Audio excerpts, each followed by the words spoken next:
ಒಂದು ನಿಮಿಷ ಸ್ಕ್ರಾಲ್ ಮಾಡಬೇಡಿ.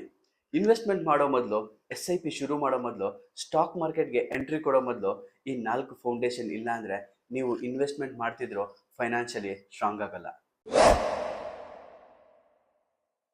ನಾನು ಇನ್ವೆಸ್ಟ್ಮೆಂಟ್ ವಿರುದ್ಧ ಅಲ್ಲ. ಆ್ಯಕ್ಚುಲಿ ಇನ್ವೆಸ್ಟ್ಮೆಂಟ್ ತುಂಬ ಇಂಪಾರ್ಟೆಂಟು. ಆದರೆ ಇನ್ವೆಸ್ಟ್ಮೆಂಟ್ ಸ್ಟಾರ್ಟ್ ಮಾಡೋ ಮೊದಲು ಫೌಂಡೇಶನ್ ಸ್ಟ್ರಾಂಗ್ ಇರಬೇಕು. ನಿಮ್ಮ ಮನೆ ಕಟ್ಟುವಾಗ ಮೊದಲು ಫೌಂಡೇಶನ್ ಹಾಕ್ತೀರಾ ಅಥವಾ ಡೈರೆಕ್ಟಾಗಿ ಫಸ್ಟ್ ಫ್ಲೋರ್ ಕಟ್ತೀರಾ? ಫೈನಾನ್ಷಿಯಲ್ ಲೈಫ್ ಕೂಡ ಸೇಮ್.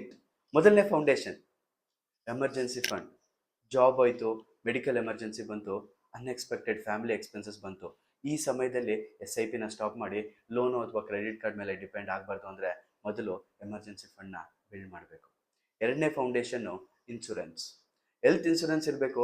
ಫ್ಯಾಮಿಲಿ ನಿಮ್ಮ ಇನ್ಕಮ್ ಮೇಲೆ ಡಿಪೆಂಡ್ ಆಗಿದ್ರೆ ಅಪ್ರೋಪ್ರಿಯೇಟ್ ಲೈಫ್ ಇನ್ಶೂರೆನ್ಸ್ ಕೂಡ ಕನ್ಸಿಡರ್ ಮಾಡಬೇಕು. ಬಿಕಾಸ್ ಒಂದು ಎಮರ್ಜೆನ್ಸಿ ನಿಮ್ಮ ತುಂಬ ವರ್ಷಗಳ ಸೇವಿಂಗ್ಸ್ ಇನ್ವೆಸ್ಟ್ಮೆಂಟ್ನ ಡೆಸ್ಟ್ರಾಯ್ ಮಾಡ್ಬೋದು. ಮೂರನೇ ಫೌಂಡೇಶನ್ ಸಾಲ ಮೈ ಮೇಲಿದೆ, ಕ್ರೆಡಿಟ್ ಕಾರ್ಡ್ ಅಮೌಂಟ್ ಔಟ್ಸ್ಟ್ಯಾಂಡಿಂಗ್ ಇದೆ, ಪರ್ಸ್ನಲ್ ಲೋನ್ ಸಹ ಇದೆ.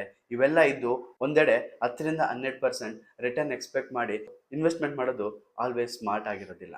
ನಾಲ್ಕನೇ ಫೌಂಡೇಶನ್ ಕ್ಯಾಶ್ ಫ್ಲೋ.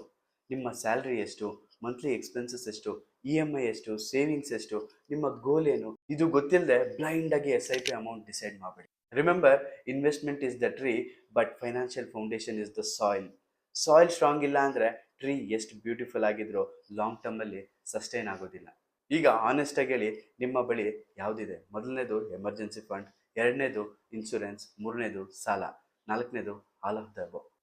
ಫೌಂಡೇಶನ್ ಅಂತ ಕಮೆಂಟ್ ಮಾಡಿದರೆ ನಿಮಗಾಗಿ ನಾನು ಒಂದು ಸಿಂಪಲ್ ಫೈನಾನ್ಷಿಯಲ್ ಫೌಂಡೇಶನ್ ಚೆಕ್ಲಿಸ್ಟ್ನ ಶೇರ್ ಮಾಡ್ತೀನಿ.